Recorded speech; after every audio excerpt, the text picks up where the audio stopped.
국민 라디오.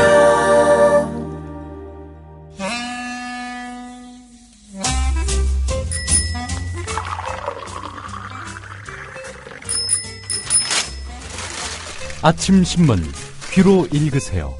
김용민의 조간 브리핑. 요새 조합의 재정이 좋지 않다고 해서 후원도 하고 혹시나 광고 효과도 볼까 싶어서 광고 신청했습니다. 제가 하는 일은 건설 현장 크레인 대여입니다. 5톤 카고, 10톤 미니 크레인 등 크레인 쓰실 분은 평안 크레인을 불러주세요. 베테랑 기사가 달려갑니다. 평택 주변 당진, 군포, 천안, 포승, 안성, 화성 지역입니다. 평안 크레인. 전화번호는 010-7392-0300, 010-7392-0300. 기술과 신뢰, 그리고 안전을 자부하는 크레인. 평안 크레인입니다. 010-7392-0300번입니다. 전화 주십시오. 맹꽁이 평안 크레인입니다. 안녕하십니까. 저는 인천공항에서 뉴욕까지 여러분과 함께할 막날라 기장입니다. 레이디스 앤 젠틀맨. 이봐요 스튜어디스, 내가 새싹 땅콩 쪄달라는 거 까먹었어요? 땅콩 더 드릴까요? 이건 그냥 땅콩이고 나는 새싹 땅콩차. 숙취에 좋고 몸에 여기저기 마구마구 좋은 새싹 땅콩차 달라 그랬잖아요. 아우 골 아파. 손님, 그건 저희 비행기에 없는데요. 야, 사무장 오라 그래. 그리고 너 내려. 당장 새싹 땅콩차 가져와. 비행기 후진해. 기장입니다. 본 항공기 후진 안 합니다. 기내에서는 숙취로 인한 행패와 꼬장을 금지합니다. 새싹 땅콩차는 전창걸닷컴에서 구매해 주시기 바랍니다. 인터넷 다음에서 전창걸을 검색하시면 전창걸닷컴이 나옵니다. 전화 주문은 070-8635-1288, 070-8635-1288로 가능합니다. 굿바이 행오버. 숙취에는 새싹 땅콩차. 부동산 시장이 꿈틀대는 등 심리 호전이 나타나고 있습니다. 빚내서 집 사라, 보험 들으라, 펀드 들으라, 이런 기사들이 난무합니다. 그렇게 해서 살림살이 좀 나아지셨습니까? 선대인 경제연구소는 일반 가게의 경제생활에 도움이 되는 정확하고 정직한 경제정보를 전합니다. 험난한 한국 경제의 앞길을 밝혀드립니다. 2015년 경제전망 보고서와 금융상품 지도 등 푸짐한 혜택을 드리는 새해 보고서 회원 가입 이벤트를 잘 활용해 주세요. 21일까지이고요. 자세한 사항은 홈페이지 참고, 문의 전화 070-7584-2050.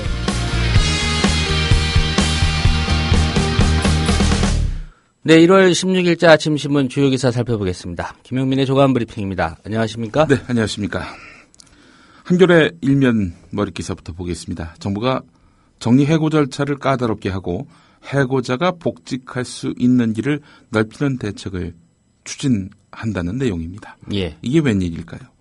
고용노동부 고위 관계자는 정리해고 때 사용자가 해야 할 해고 회피 노력을 구체적으로 정하는 등 절차를 강화하는 내용의 근로기준법 개정안을 마련해서 상반기 안에 국회에 낼 계획이라고 말했습니다. 고용부는 기업이 정리해고 전에 근로시간의 단축, 업무의 조정, 전환 배치, 순환휴직, 일시휴직, 전직 지원 및 훈련, 여유자산의 매각, 이런 조치를 다 한 다음에 그럼에도 불구하고 경영이 개선되지 않으면 그때 가서 이제 정리해고 카드를 꺼낼 수 있도록 하는 이런 구체안을 명시하기로 했다는 겁니다. 예. 현행법에는 사용자는 해고를 피하기 위한 노력을 다 해야 하며 이렇게만 돼 있을 뿐 무엇을 어디까지 해야 하는지 구체적으로 적시하지 않아서 분쟁이 끊이지 않았습니다. 아울러 정부는 사용자가 정리해고 50일 전까지 노동자 대표에게 해고 기준을 구두로 통보하도록 돼 있는 현행 규정을 고쳐서 해고 기준과 시기, 예정 인원까지를 반드시 서면으로 통보하도록 할 방침입니다. 정리해고자가 다니던 직장에 복직할 수 있는 길 넓히기로 했습니다. 지금은 기업이 정리해고 뒤 3년 안에 새로 직원을 뽑을 때 해고자와 같은 업무여야만 해고자를 우선 고용하도록 되어 있는데요. 기업은 해고자가 이를 근거로 복직 우선권을 주장해도 관련 부서가 사라져서 업무가 없다 등의 핑계를 대면서 복직을 받아들이지 않았습니다. 개정안에는 이를 같은 직종의 업무로 고치기로 했습니다. 이렇게 되면 부서가 없어지더라도 사무직, 생산직 등 해고자가 속한 직종이 사라지지 않는 한 복직을 요구할 수 있게 됩니다. 뭐 이런 거죠. 모 방송의 경우인데요. 방송 제작국에 속한 PD였습니다. 예. 근데 그 PD를 구조조정해서 내보냈습니다. 그래 놓고는 방송 제작국을 없애고 편성부, 제작부 이렇게 나눠가지고 새로 조직 개편을 합니다.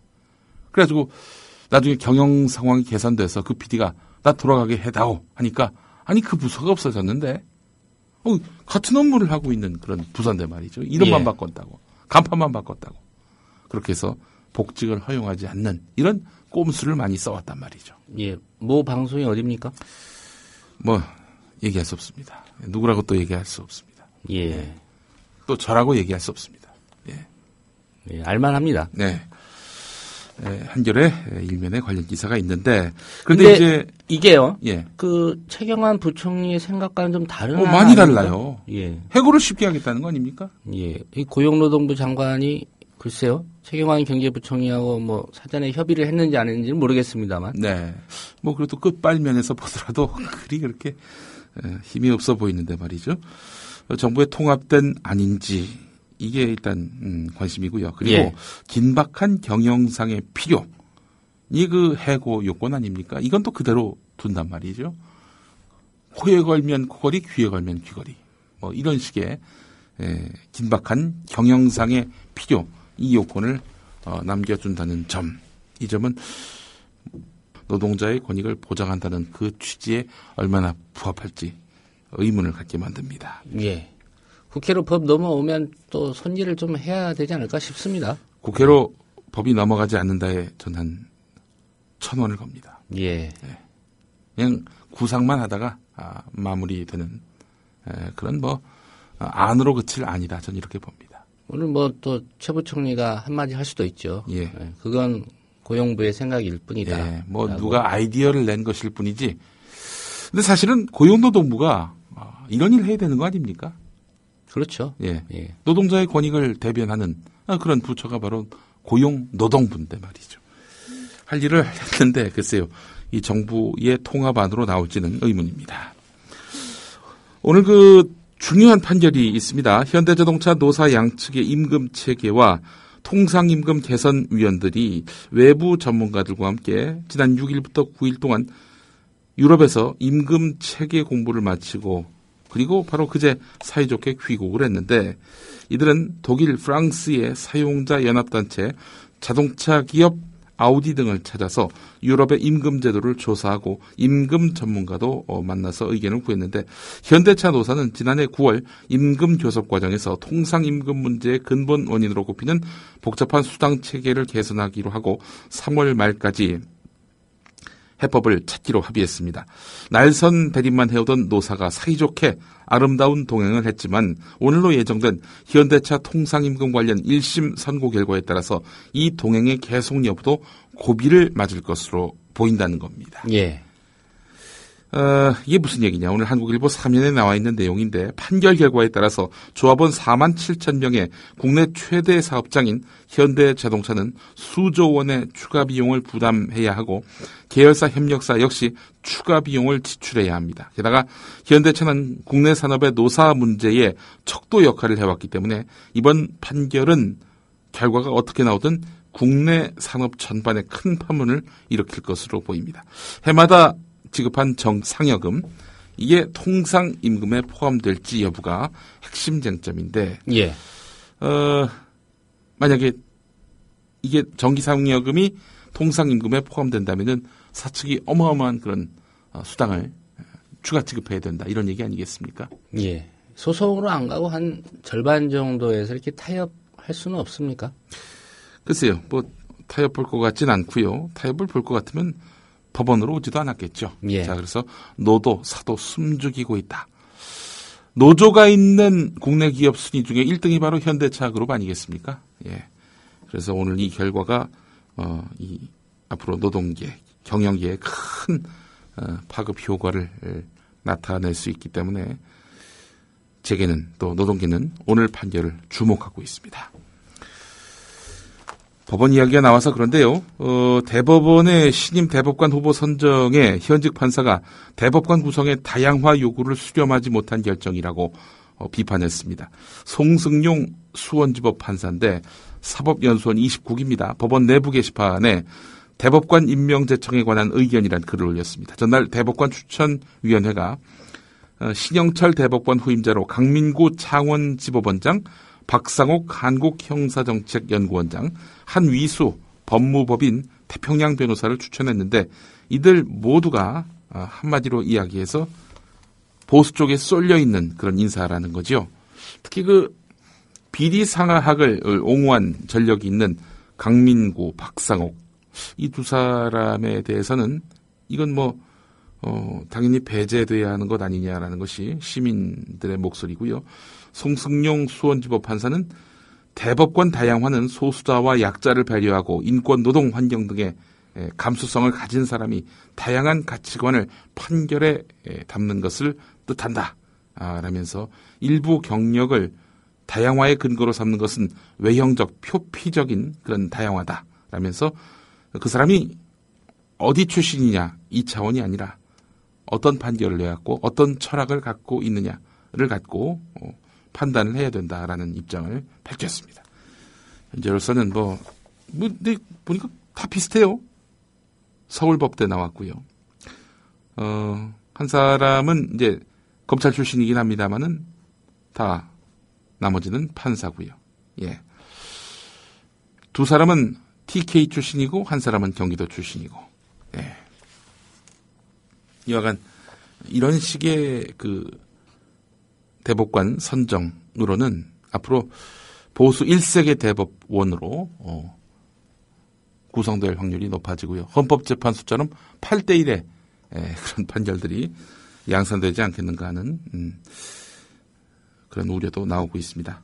오늘 김어준 주진우 2심 판결 결과가 나옵니다. 박지만 오촌 살인 사건 관련한 보도에 대해서 박지만 씨가 문제 삼아서 소송을 걸었는데 1심에서는 무죄로 났습니다만은 국민 참여 재판이었고요. 예. 2심 결과가 제가 오늘 오후 2시라고 말씀드렸는데 오전 11시였습니다. 예. 알고 보니까 저는 주진우 기자한테 낮 2시라고 얘기를 들었는데 주진우 기자도 잘못 알고 있었습니다. 한바탕은 못 갈 뻔했습니다. 예. 실질은 못 가는 건데 이제 법원에서 이거 안 왔다라고 생각할 수도 있겠네요. 글쎄 말입니다. 예, 하여간 오늘 참 법원에 쏠리는 시선 상당할 것 같습니다. 소송 이야기가 나와서 하나 더 해보겠습니다. 동아일보 일면 머리 기사인데 KB국민은행이 국세청을 상대로 한 4천억 대의 조세 소송에서 8년 만에 이겨서 납부세액의 상당 부분을 돌려받게 됐습니다. 납부한 세금을 돌려받게 됐다. 이런 얘기입니다.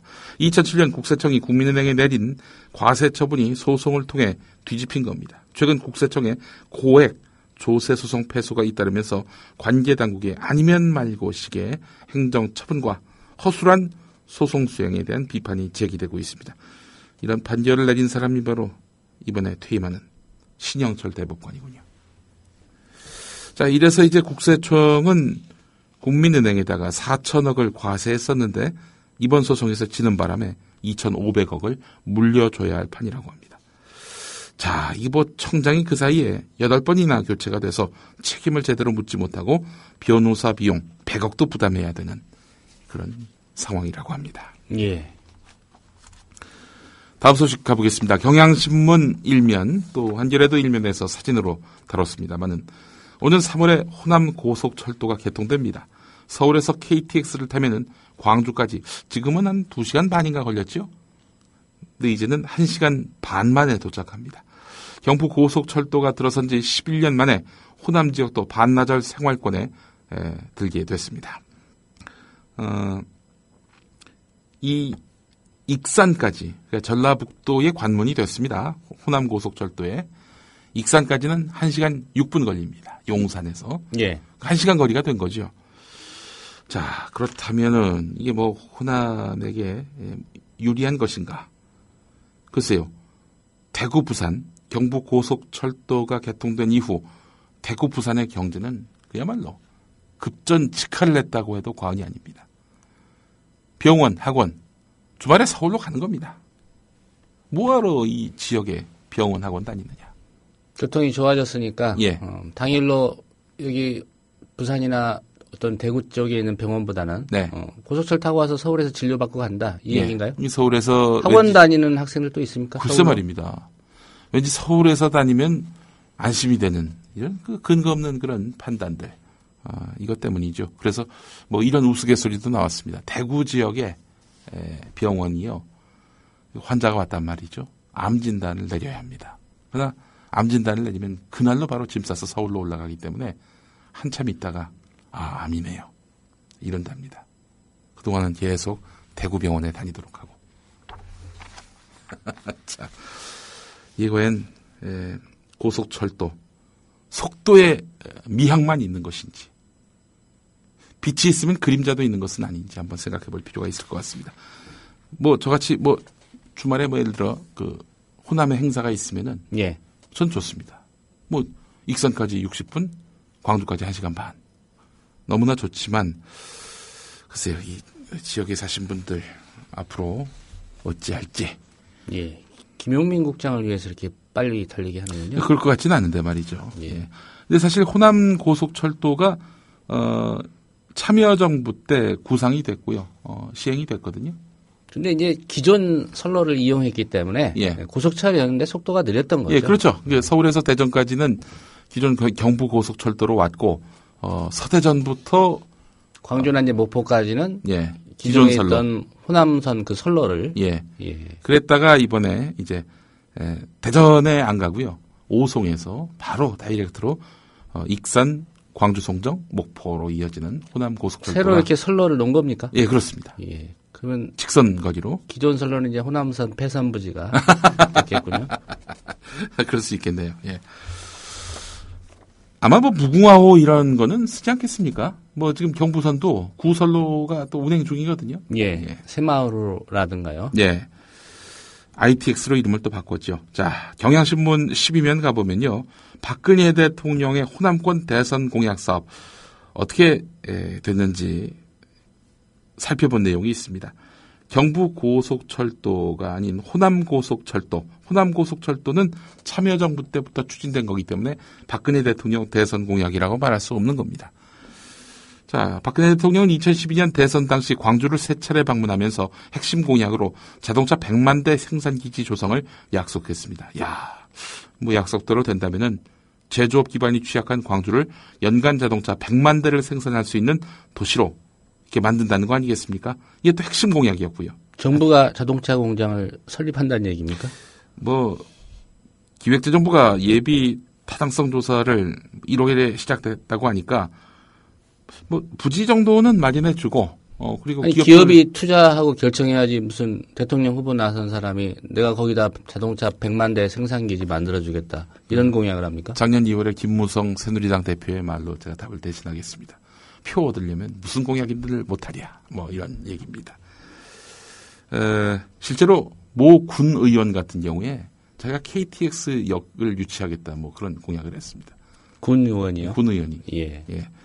되지도 않을 그런 뭐 군 의원이 된다는들 뭐 지키지도 못할 약속을 하는 거죠. 왜냐? 표를 얻으려고. 우리 동네 하늘에 우주정거장 유치하겠다라는 공약 안 나온 게 다행입니다. 예. 대통령의 핵심 공약이었지만 이 사업은 올해 사업성이 있는지에 대해서 뒤늦게 정부 평가를 받게 됩니다. 그거 말고도 민주, 인권, 평화도시 구축을 하겠다라고 했는데 관련해서 예산 반영이 전혀 안 됐습니다. 이 말뿐인 거죠. 이름만 갖다 붙인다는 건가요? 외곽 순환고속도로 건설하겠다 했는데 역시 예산 반영이 안 됐습니다. 이 광주권 공약이 그러하고요. 전남권 공약을 보면은 전남에서 경남 사이에 한려대교를 건설하겠다. 뭐 이런 건데 기본 계획 용역 이후 진척이었고요. 남해안철도 보성에서 임성까지 이 구간을 고속화하겠다라고 했는데 글쎄요. 단선으로 축소를 했고요. 여수세계 박람회 사후 활용에 대해서는 시설 공개 매각 2차례 했는데 유찰됐고요. 전북 공약의 경우 지리산 덕유산을 힐링 거점으로 조성하겠다라고 했는데 지방비 50% 분담 요구를 했습니다. 중앙에서 50 될 테니까 나머지 그 지방정부에서 대라. 뭐 지방정부가 돈이 어디 있습니까? 결국 무산 위기에 놓였다는 거고요. 부창대교를 건설하겠다고 했는데 타당성 조사조차 실시되지 않았습니다. 자, 그래서 따져보니까 호남권 대선 공약 사업 예산이 3년째 영원인 것으로 나타났다고 합니다. 영원은 좀 너무 심하지 않습니까? 이정현 의원이 뭐 좀 하겠죠. 예, 뭐 국회의원 됐으니까 말이죠. 예. 올해 그 예산 신청액이 분명히 있었는데요. 예산 신청액 대비 반영률이 호남권은 전국 최하위권이라고 합니다. 경향신문 8면을 가보면은 조현아 전 대한항공 부사장의 그 땅콩 회항 사건과 관련해서 검찰 공소장이 이렇게 소개되고 있습니다. 경향신문이 입수한 건데 말이죠. 자, 뭐 이미 다 대략 파악하셨겠습니다만은 기내 난동 시간대별 상황을 한번 짚어보겠습니다. 예. 12월 5일 미국 현지 시각 기준입니다. 뉴욕에서 0시 37분 조현아 전 부사장이 비행기 1등석에 탑승합니다. 0시 43분에 승무원이 이제 땅콩을 봉지채 쟁반에 받쳐서 제공을 했어요. 자, 그러자 이걸 갖고 이제 시비를 거는 거죠. 승무원에게 매뉴얼 가져와라 이렇게 지시를 했는데 박창진 사무장이 매뉴얼이 담긴 태블릿 PC를 가져왔어요. 그러자 내가 언제 태블릿 PC 가져오라고 했어. 갤리인포 그러니까 기내에 간이 주방에 설치된 서비스 매뉴얼을 가져오란 말이야 라고 했어요. 그래서 박창진 사무장이 주방으로 뛰어가서 파일철을 가져오니까 조현아 씨가 파일철로 팔걸이 위에 얹힌 이 박창진 사무장의 손등을 서너 차례 내리치면서 아까 서비스했던 그년 나오라고 해. 이렇게 당장 불러와. 이랬다는 겁니다. 그년이라고 했답니까? 보도 내용에는 그 X라고 나왔는데 예. 뭐 문맥상 그년 아니겠습니까? 자, 그래서 이 여성 승무원이 왔어요. 눈앞에 나타났어요. 그러자 조현아 전 부사장은 갑자기 자리에서 일어납니다. 동시에 삿대질을 하면서 야, 너 거기서 매뉴얼 찾아. 무릎 꿇고 찾으란 말이야. 서비스 매뉴얼도 제대로 모르는데 안 데리고 갈 거야. 저놈 내리라고 해. 뭐 이랬던 거죠. 뭐 문맥상 보면은 또 저놈인 것 같습니다. 이어서 1등석 출입문 앞으로 걸어가서 박창진 씨를 돌아봤습니다.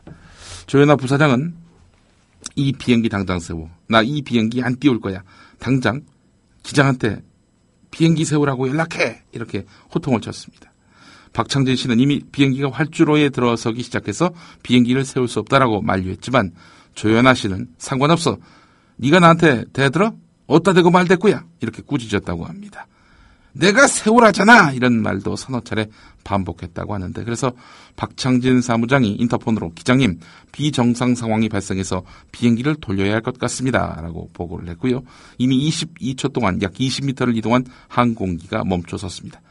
박창진 사무장은 부사장이 객실 서비스와 관련해서 욕을 하며 화를 내고 있고 승무원의 하기를 강력하게 요구하고 있다라면서 추가 보고를 했습니다. 기장은 곧바로 항공기를 탑승구 게이트 방향으로 돌렸습니다. 박창진 사무장이 죄송합니다라고 말을 했는데 조현아 씨는 말로만 하지 말고 너도 무릎 꿇고 똑바로 사과해 라고 했습니다.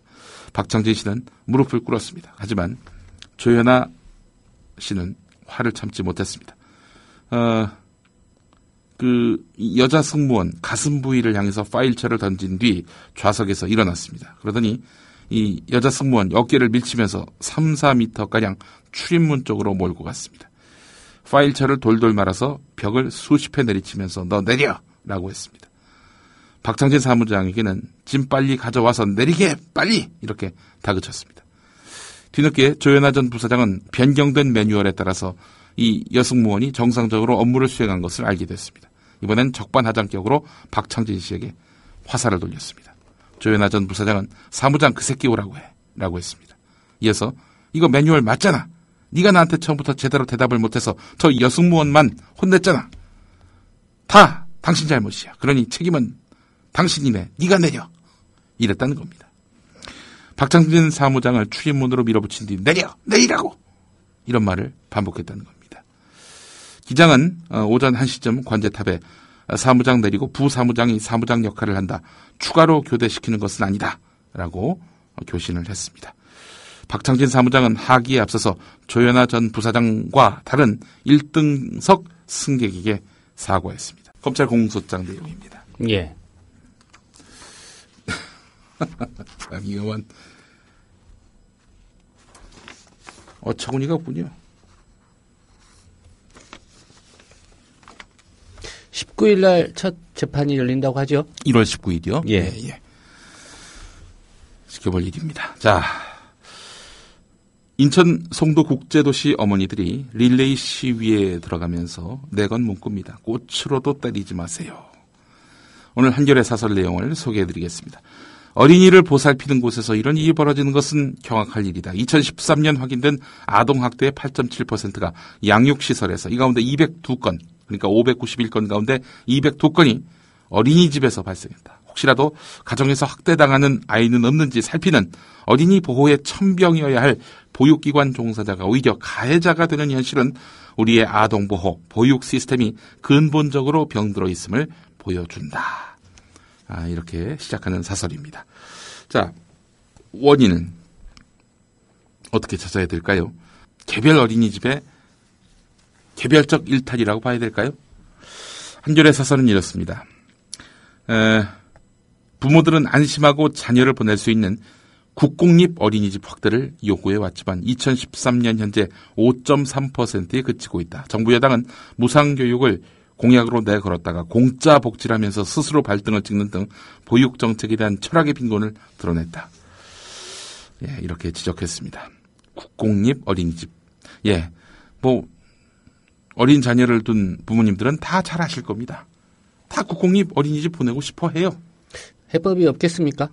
국공립 어린이집을 확대해야죠. 저는 한번 생각을 해봤는데 예. 일정 규모의 그 근로자, 노동자가 있는 회사에 예. 보육시설을 의무적으로 만들게 하고요. 예. 또 보육교사도 의무적으로 채용을 하게 하고요. 네. 정부가 이걸 지원해 주는 거죠. 예. 그래서 직장 내에다가 자기 자녀를 가까운 거리니까 예. 직원한테 맡기는 거예요. 예. 보육을 전담하는 직원에게. 그렇죠. 그걸 좀 정부가 지원해서 하면 제도적으로 어떨까라는 생각을 한번 해봤는데. 퇴근할 때 아이 손잡고 집으로 가고. 예. 예. 아이 좋네요. 예. 자, 그런데 말이죠. 이 부분에 대해서 깊이 반성하고 참여해야 할 우리의 여당은 어떻게 나오느냐. 오늘 국민일보 3면을 보니까 여당 이걸 국면 전환 카드로 쓰려 한다는 겁니다. 김무성 새누리당 대표가 이런 말을 했죠. 세월호 참사 이후에 최고의 충격입니다. 이렇게 얘기를 했다는 겁니다. 보육교사가 이 폭행하는 장면을 텔레비전에서 보고 너무 큰 충격을 받았어. 지금까지 심장이 떨리면서 진정되지 않고 있습니다. 예? 이 과거에도 이 어린이집에서 폭행이나 가혹행위가 있었다는 제보가 이어졌다고 하는데 이 절단 진상 파악과 책임 규명이 있어야 됩니다. 예, 이렇게 이야기를 했다고 합니다. 예, 성대모사의 저주가 시작된 겁니까? 예. 자, 어린이집 폭행이 어제 그 여당 회의 테이블에서 가장 큰 이슈로 다뤄졌다고 하는데 어린이집 그 폭행교사 그 사람 한 명 씹는 걸로 끝날 회의라면은 이거 진짜 말 그대로 국면 전환 카드라고 볼 수밖에 없는 거죠.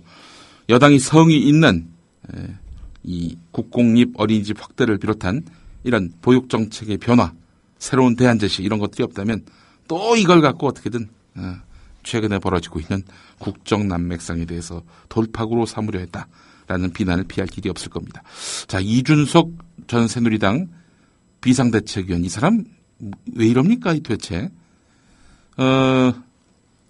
그제 중앙일보 JTBC 보도를 보면은 음종환 행정관이 너 요즘 여자 누구누구 만나고 있지? 라고 하더니 너 회사 사정은 이러저러 하잖아 라면서 마치 이준석 위원을 뒤쫓아한 것 같은 그런 협박성 발언을 했다라고 밝혔단 말이죠. 예. 중앙일보 JTBC 그 기자에게 말입니다. 자, 그런데 어제 아침에 한수진의 SBS 전망대에 나와서는 자기는 그런 말을 한 적이 없다라는 식으로 이야기했습니다. 자, 그런데 말이죠. 그 라디오 인터뷰가 끝나고 나서 다시 중앙일보 기자가 물어보니까 그 말 협박조로 느꼈다. 이렇게 또 얘기를 합니다. 왔다 갔다 이러고 있단 말이죠. 예. 뭐 이걸 보면은 한 가지 확실한 거는 이준석 비상대책위원이 지금 멘붕 상태다라는 건 뭐 확인되는 거 아니겠습니까? 완전한 멘붕. 아마 상당한 압박을 받았겠죠. 청와대에서. 야, 너 그렇게 까불다가 무슨 일 당하려고 하냐? 뭐 이런 식의 그 모종의 그런 압박을 받은 것이 아닌지 하는 그런 추정을 또 해보게 됩니다. 한겨레 오면을 가보면 김무성, 유승민 이 두 사람이 문건 유출의 배후로 이렇게 지목되지 않았습니까? 음종환 행정관에 의해서 말이죠. 예. 자, 그래서 이제 김무성, 유승민 두 사람이 불쾌감을 표시했는데도 불구하고 청와대는 지금 수수방관하고 있다는 겁니다. 그야말로 고장난 청와대 시스템이라는 그런 지적입니다. 김무성 대표가 사실 확인을 요청했을 때는 쉬쉬하고 참 이런 행태들 대책 없는 청와대의 그 한 단면을 볼 수 있는 것 같습니다. 서울신문 12면으로 가보겠습니다. 기억하시죠? 제주 4.3 사건 양민 악살이 이어지고 백색 테러가 횡행했던 그 당시 사건, 제주도민의 10분의 1이 희생된 이 사건과 관련해서 정종섭 행정자치부 장관이요 재심의를 검토하겠다. 4.3 희생자에 대해서 재심의를 검토하겠다. 이렇게 말을 해서 파문을 낳고 있습니다. 정종섭 행정자치부 장관은 이미 오래전에 4.3 사건을 사실상 북한의 소행, 불순분자의 소행 이런 식으로 단정을 해서 비난을 샀던 인물 아닙니까? 제주도 가서 사과하기도 했었는데요. 이 4.3 사건 희생자 중에 이게 불순분자가 있는 거 아니냐? 북한에서 보낸 뭐 이런 폭동 주동자가 있는 거 아니냐? 불순 세력이 있는 거 아니냐? 이런 인식이 여기에 담겨 있는 겁니다. 긍정적으로 지금 정부가 재심의하겠다는 게 아니라 반대인 거죠. 예. 우리가 희생자라고 판정한 게 잘못됐을 수도 있다. 예. 그래서 다시 한번 살펴보겠다는 취지에서 지금 제주 주민들이 지금 반발하고 있는 거 아닙니까? 희생자 가운데 무장대 수계급 남로당 핵심 간부가 포함됐다는 제주 4.3 정립연구유족회 주장과 관련해서 재심의할 것인지 재심의할 경우 방법은 어떻게 할 것인지에 대해서 토론했다고 합니다. 제주 4.3 정립연구유족회 아마 여기는 지금 4.3 사건에 대해서 모두가 다 양민이 아니다. 희생된 사람이. 이런 식의 주장을 펴는 사람 같습니다. 또 게다가 보수단체 인사들도 구성되어 있다고 합니다. 예. 자, 그러자 지금 4.3의 유족회 또 지역 주민들의 그 반발이 표면화되고 있다고 합니다. 남로당 핵심 간부가 문제라면은 남로당 핵심 간부 딸이 대통령인 시대는 이거 어떻게 봐야 됩니까? 예. 그런 생각을 좀 해보고요. 국민일보 일면 가보면 최근 5년 동안 전국 병원 수천 곳에서 환자 개인정보와 진료 기록 약 7억 건이 암호화되지 않은 상태로 다국적 기업에게 유출된 사실이 확인됐다고 합니다. 의사들의 컴퓨터에 설치된 요양급여 청구 프로그램을 통해서 빼돌린 정보에는 환자의 이름과 주민등록번호, 연락처는 물론 질병명과 병원 방문 일시, 의약품 처방 내역 등 법률상 민감한 정보가 포함되어 있습니다. 검찰은 각 병원에 이 요양급여 청구 프로그램을 제공한 업체 대표를 구속하고 유출된 정보를 활용한 다국적 기업 또 전자차트 업체를 수사할 방침이라고 합니다. 수억을 받고 빼돌렸다고 하는군요. 예. 주민등록번호 이쯤 되면은 뭐 바꿔야 되겠네요. 뭐 이대로 둘 수가 없을 것 같아요. 한국일보 일면 사이드에 실린 이 기사도 주목됩니다. 재수 편입을 위해서 한 해 대학을 그만두는 학생 수가 무려 14만 명인 것으로 나타났습니다. 14만 명. 이거 뭐 뿌리 깊은 학벌 중시 풍조 때문에 야 내가 이 대학 나와가지고 별 볼 일 있겠냐? 빨리 좋은 대학으로 갈아타자 해서 다니던 대학 그만두고 새로 공부해서 딴 대학 가는 이런 반수생들이 어마어마하다는 겁니다. 한 해 14만 명이라고 하는 겁니다. 자, 그렇게 해서 발생할 수 있는 사회적 비용 상당하다는 겁니다. 이 기간에 등록금, 입학금, 교재비 등 등록금 외에도 뭐 중도 포기 학생들이 또다시 입시를 준비하기 위해서 쓰는 사교육비, 생활비 이런 걸 고려하면은 낭비되는 사회적 비용 규모는 더욱 커질 수밖에 없다. 이런 이야기입니다.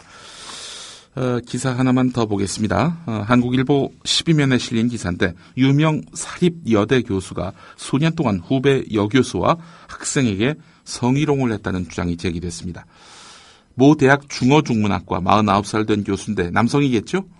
어떤 시기였냐면은 수업 시간에 성적인 용어를 거침없이 말하면서 학생들에게 수치심을 느끼게 했다는 겁니다. 나는 야한 동영상을 보는 것보다 성관계를 하는 게 더 좋더라.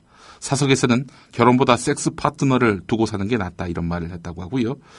그리고 조교들을 사각 팬티 차림으로 자기의 연구실로 부른 일도 있었다고 합니다.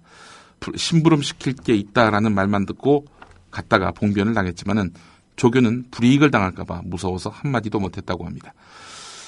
여교수들과 동석한 자리에서 이 교수는 여학생들이 일부러 미니스커트를 입고 와서 자기 다리를 쳐다보는지 살핀다. 교수가 봤다고 느껴지면 친구들과 이 이야기를 하면서 즐거워한다. 이런 말을 했다고 하고요. 자, 이번엔 여교수에 대한 성희롱 의혹입니다. 지방에 있는 남편과 떨어져 지내는 당신 예쁘지도 않은데 떨어져 살면 남편이 바람나고 나중에 이혼한다. 뭐 이런 폭언을 했다고 하는데 이런 이야기를 들은 교수들이 여럿이라고 합니다. 자, 그렇게 해서 이 학생들 또 여교수가 이 교수의 비위를 문제 삼아서 학교에 진정서를 냈다고 하는데요. 이 교수는 기자와의 통화에서 몇몇 교수들이 나를 모함하기 위해 지어낸 말이다. 성희롱에 해당하는 말이나 행동을 한 적이 없다. 이렇게 반박했다고 합니다. 정신병자네요. 예. 김수창 전 지검장하고 좀 상담을 해야 될 것 같습니다. 예. 이 사실 서울대 그 수학과 교수인가요? 예. 그 사람도 역시 자기는 문화의 차이일 뿐 성희롱을 미국에서 오래 살다 보니까 예. 미국에서는 그렇게 인사한다. 예. 그러지 않았습니까? 예. 영화배우 이병헌 씨에 대한 영화배우 이병헌 씨에게 그 50억을 요구하면서 협박한 혐의로 구속 기소된 모델 걸그룹 출신 인사 시정이 선고됐네요. 자, 판결 내린 판사가 여성분 같습니다. 정은영 부장판사. 이분 말씀은 이렇습니다. 이병헌 씨 범행의 빌미를 제공한 거 아니냐. 예, 그래서 조선일보는 이병헌 씨가 상처뿐인 승소다. 이렇게 또 평가를 냈습니다. 오늘 여기까지 하겠습니다. 네, 김영민의 조간 브리핑이었습니다. 잘 들었습니다. 예, 고맙습니다. 오늘 제목은 오락가락 칼짓적 행보 이준석. 문제가 된 지난달 18일 술자리에선 위험 수위를 넘나드는 아슬아슬한 발언이 많았다는 게 이준석 전 비상대책위원회 주장입니다. 행정관은 또 지금 누구누구를 만나지 않느냐며 여자 관계는 물론 쉽게 알 수 없는 회사 내부 문제까지 구체적으로 언급했다고 합니다. 이 때문에 자신의 뒤를 밟고 있는 듯한 느낌을 받았다는 겁니다. 이 같은 JTBC 중앙일보 보도가 나가자 이튿날 SBS 라디오에 나와서는 방송 못하게 하겠다. 뭐 여자 누구누구 만나줘. 막 만난 적 없는 여성들 이름 거론하면서 협박적으로 말했다. 뭐 이런 보도도 있어요. 제가 그 여자 누구누구 만났다. 뭐 이런 이름을 대면서 협박했다. 이런 보도를 보고 저도 기겁했습니다. 왜냐하면 저는 그 언론들과 인터뷰를 하지 않았습니다. 그래요? 예, 그렇기 때문에 이게 전원이 이게 어떻게 갔는지 모르겠지만은 그럼 그런 얘기를 한 사실이 없어요? 저희가 제가 그걸 기자들에게 전달한 적도 없고 음행정관이 그에게 그 질문을 한 적도 없고 그리고 사실관계에서 그렇다면은 전달되지 않은 내용 중에 그러면은 비슷한 내용이 뭐가 있었냐를 따져본다면은 음행정관이 그 자리에서 12월 18일 자리에서 예, 그 저희가 이제 뭐 가까운 차이였기 때문에 너 요즘 누구 만난다며 취지의 얘기를 했는데 그 당시에도 이름을 거론한 적은 전혀 없었습니다. 그건 어떤 협박조의 말은 아니었다는 뭐 이야기군요. 어떤 직업군을 거론하면서 너 요즘 뭐 어떤 뭐 이런 사람 만난다면서라고 얘기했는데 제가 그 부분에 대해서 뭐 강한 협박적으로 느낄 만한 내용은 전혀 없었습니다. 그건 없었다. 네, 방송 출연 못하게 하겠다. 뭐 이런 얘기도 없었다는 거고요. 그거는 방송 출연 못하게 하겠다는 직접적인 표현보다는 네. 뭐 이런 내용에 대해서 좀 음행정관 입장에서는 좀 불만이 있었다. 그래서 근데 이제 음행정관이 거기서 언급하기를 이제 나 어떤 사람인지 알지 뭐 이런 표현으로 약간 좀 그런 뉘앙스를 그렇게 할 수도 있다. 네, 그런 방송 똑바로 해라. 네, 방송 제대로 하자 이런 이야기였기 때문에 그거를 뭐 제가 크게 문제가 있는 거죠. 근데 그런 말 한다는 거. 이뿐 아니라 자기로 인해 촉발된 의혹들도 사실상 부인. 이른바 문건 배우 발언 논란은 청와대 행정관의 술자리 발언으로부터 시작됐습니다. 음종환 홍보수석실 전 행정관이 새누리당 김무성 대표와 유승민 의원이 문건 사건의 배후에 있다고 말했다는 것이 이준석 전 새누리당 비상대책위원회 주장입니다. 이 사건의 배후에는 김무성, 유승민도 있다, 이런 취지의 이야기를 들어서 제가 그 당시에 제가 워낙 이게 사실관계상 좀 이해하기 어려운 이야기이기 때문에 반문하고 그랬던 기억이 있습니다. 다 배우면서 거가는 거지 뭐. 이렇게 생각해버릴까. 하루 만에 뒤바뀐 이준석의 입장. 그러나 이번 일로 이준석 전 비대위원의 행동이 음종환 전 행정관의 술자리 발언만큼이나 신중하지 못했다는 지적이 나오고 있습니다.